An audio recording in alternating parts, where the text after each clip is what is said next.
Okay, folks, here we go with getting that document-based question moving ahead. On Google Classroom, you'll notice there's a thing called the Philippine DBQ Depot. Everything that we'll submit will be submitting there. At this point, you should be able to post the answers to your documents right here. That we've done that already. So if you would submit the questions you have to your documents, I could check those out. By the time we're done class here today on Friday, you should also be able to post your arguments to your document-based questions right here. Nobody should be posting their final DBQ yet. Even if you think you're finished, just hang on to that. These two will probably get done. So what I want to do right now is I want to show you how to do the organizer, because some of you folks have started on it, but I want to make sure that you are clear on what we need to do and how to go about doing this. So let's see if I have the example here. Now, I thought it was here somewhere. Okay, here we go. Now, on the right part of my screen here, I have the document-based question from the Andrew Carnegie one. Remember, the philanthropy of Andrew Carnegie didn't make him a hero.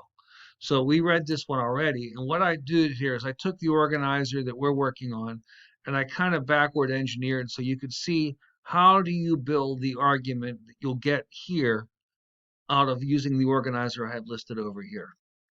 Okay, so I'll read, if you read this paragraph, Andrew Carnegie was born in an attic of a weaver's cottage in Dunfermline, Scotland.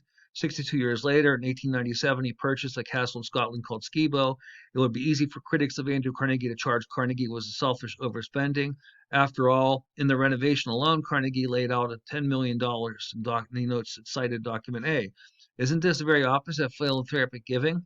To the contrary, we know Carnegie had a great love of Scotland. Why else would he return frequently for long visits? His purchase and renovation of Skibo Castle was a wonderful example of capitalistic redistribution. Carnegie made money, then redirected it to Scottish workers, masons, carpenters, plumbers, landscapers, foresters. Unemployed, underemployed workers in America today will definitely see Carnegie as a heroic figure. He was a job creator with obvious concern for others, and this was the case the working people of Scotland. Now, that argument's a little bit tenuous, but it works, and that's all you have to do. Now let's take a look at how you would do this. Now, so we'll go on to this paper right here. You can see that our claim is sitting right here. The claim is Carnegie was a job creator with an obvious concern for others, in this case, the working people of Scotland. So you notice that he puts his claim here at the end of the sentence. So basically, as he wrote, he decided to put the claim there. I like the claim at the beginning, but either one works. Okay, so that is a claim. That's something, an original argument that the writer has made. Now, how does he make the article? Remember, we have to have evidence and explanation. So he is going to be citing document A. So on this side, I'm going to show you where document A is. Document A has their Skibo Castle right there. Andrew Carnegie purchased it and made frequent visits. He redesigned it. Renovations cost about $10 million. So his document is right here. Document A is Skibo Castle in Scotland that cost $10 million. He uses that as his evidence that Carnegie was a job creator.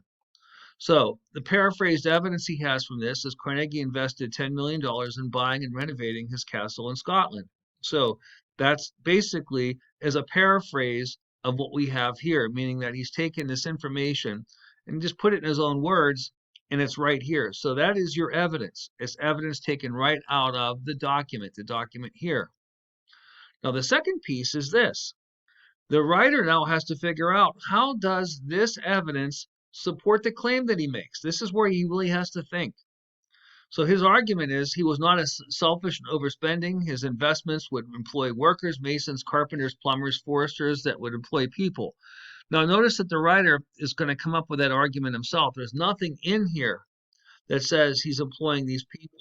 But it seems logical to believe if you're going to build and renovate a castle that the workers, and if it costs you $10 million, that money's going somewhere.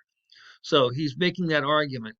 So what you should notice here is notice that the claim here is supported by evidence here, and the connection between the claim and the evidence is explained right here. This is where you guys are thinking.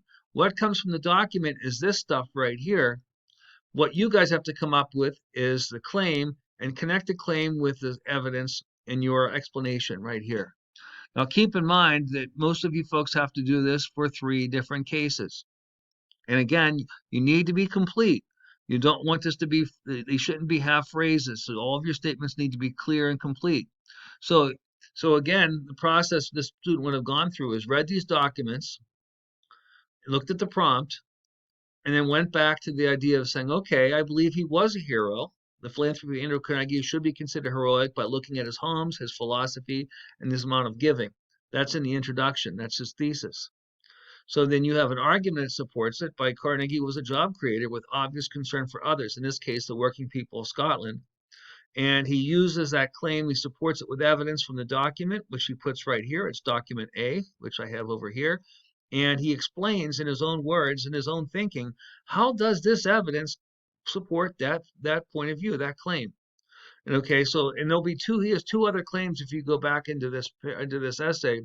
He has a paragraph 2 that Carnegie was a community builder, and it talks a little bit about cites some sources on Carnegie built community. A third one is talked about the scale of his philanthropy, and it looked at the documents that dealt with the scale of his philanthropy, and they're all right here. That's what you guys have to do. Okay, so pay attention to that. And at the end of class today, you should have submitted the organizer at least, and the organizer becomes the basis of your essay. Notice at the I got places for 3 claims, and then there's some background information. That's where you want to go into the background essay. The background essay will give you ideas of time and place and some background. You need to look at that because it helps give meaning to the evidence you're looking at. Okay, folks, so fill that out, and then you have a guideline that you can follow to write your essay. Okay, we'll be looking for this on Monday.